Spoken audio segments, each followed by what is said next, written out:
Todo pai e toda mãe cuidam para que na infância de seus filhos eles fiquem protegidos contra os vírus, não é mesmo? Para isso, vacinam e garantem que a saúde deles esteja em dia. Mas e se eu estiver falando de um outro vírus que não um vírus biológico, um vírus psicológico, como é o vírus do consumismo? Será que podemos fazer essa analogia entre um vírus biológico e um vírus psicológico? E no caso do vírus psicológico, como estabelecer essas vacinas? Onde arrumamos essas vacinas para proteger nossos filhos da influência desses vírus ou dos males causados por eles? Vou relatar para vocês uma experiência vivida com meus filhos quando eles tinham 4 e 6 anos.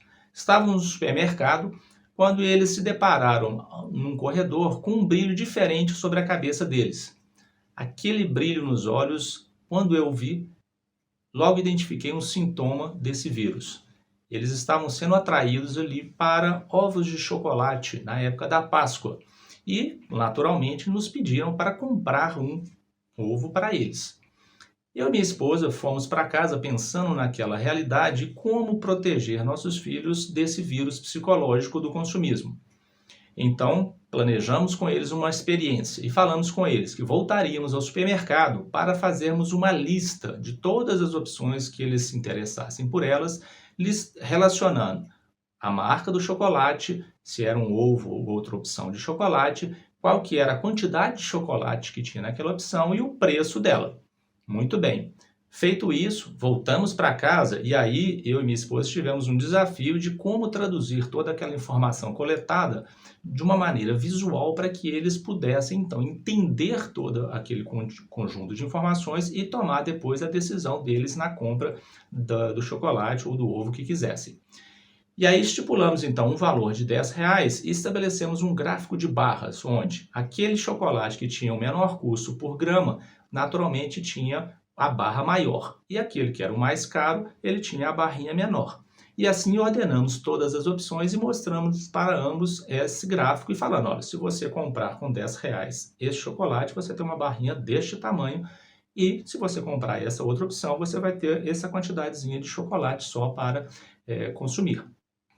E foi tão interessante como eles entenderam essa dinâmica do gráfico que, ao voltarmos então à loja de chocolates, deixarmos eles à vontade para escolherem o que quisessem, eles logo percorreram ali os corredores e trouxeram cada um uma caixa de bombons e um saco de chocolates junto.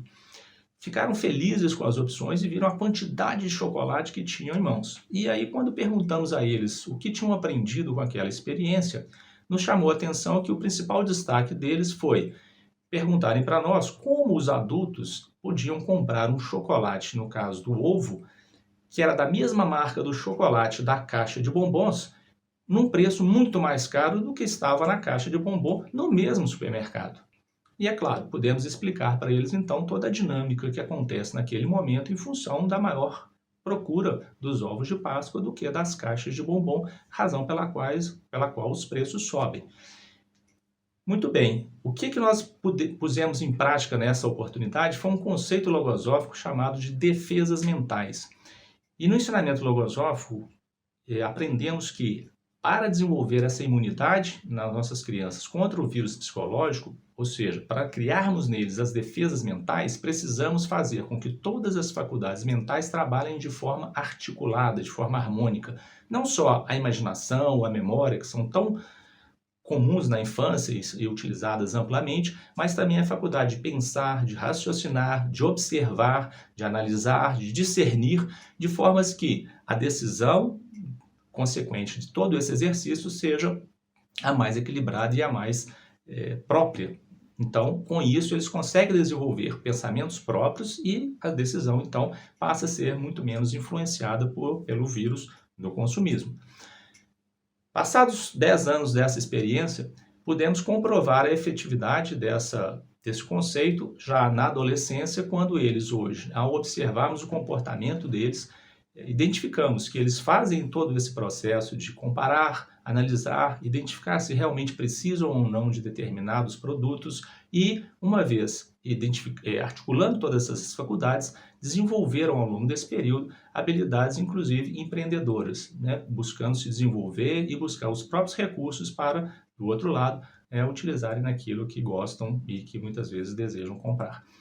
Para nós, foi uma oportunidade muito importante de não só botarmos em prática esse conceito logosóficos, mas estimularmos nossos filhos a serem pessoas conscientes daquilo que fazem e buscarem se desenvolver de forma a serem cidadãos conscientes e mais felizes.